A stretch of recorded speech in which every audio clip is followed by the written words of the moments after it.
Қанипа Омарғалиқызы Бітібаева апамыздың мерейтойы келе жатыр.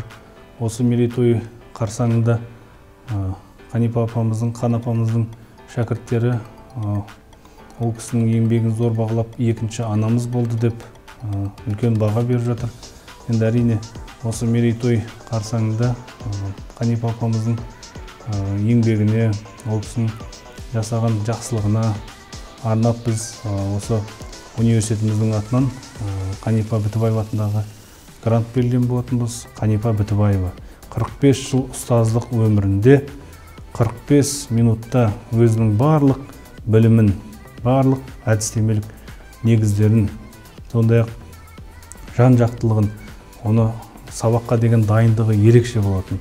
Сондықтан да біз осы Қанипа апамыздың жастарға деген ерекше ықыласын, оларды жақсы көріп, олардың бағын ашқан Қанипа апайымыз болатын. Өйткені ол кісі көп жастарды дұрыс жолға түсіріп, осындай болып жүріңдер, осылай болыңдар деп үйретіп отыратын.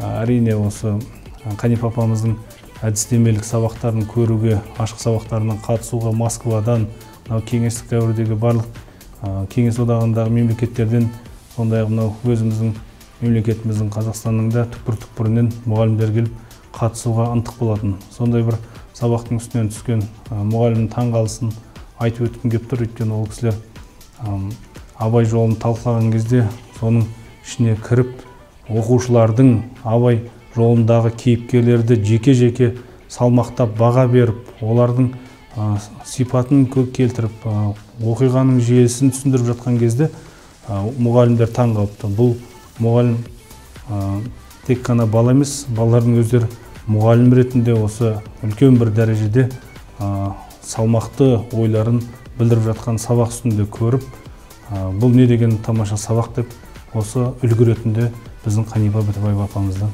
алған болатын. Сондықтан да Қанипа апамыздың мерейтойы құтты болсын.